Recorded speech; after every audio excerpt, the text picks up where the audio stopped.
दिनांक 6 एप्रिलच्या रात्री रायगड जिल्ह्यात अवकाळीनं थैमान घातलं। यामध्ये चौक परिसराला देखील फटका बसला। चौक भागातील विनापरवानगी बांधलेली रस्त्यालगतची शेड सकाळी अवकाळी वादळानं पूर्णपणे कोसळून रस्त्याच्या मधोमध पडल्यानं दोन्ही बाजूची वाहतूक थांबली होती। पुन्हा सकाळी साधारण 11 वाजण्याच्या सुमारास चौक परिसरात वादळ वारा सुरू झाला। कमी प्रमाणात अवकाळी पाऊस सुरू होत असताना तुफान वादळ वारा सुरू झाला। ग्रुपग्राम पंचायत तुपगाव हद्दीत चौक वाशिवली मार्गावर रस्त्याच्या कडेला असलेली एक शेड तुफान वाऱ्यानं जमीनदोस्त झाली।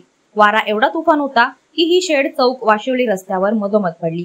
त्यामुळे चौक वरून वाशिवली, वडगाव, माडप, इसांबे व परिसरातील गावात आणि औद्योगिक वसाहतीत जाणाऱ्या नागरिकांची मोठी अडचण निर्माण झाली। पागोटा ते चौक हा केंद्र सरकारचा महत्त्वाकांक्षी रस्त्याचा प्रकल्प आहे। हजारो कोटींचा हा प्रकल्प आहे। त्याच्या आजूबाजूला ही अनधिकृत बांधकामे उभी राहत आहेत। या बांधकामांचा अनधिकृत बांधकाम म्हणून पंचनामा करून तहसील कार्यालयात पाठवलं असल्याचे तुपगाव ग्राम महसूल अधिकारी पालवे यांनी सांगितलं।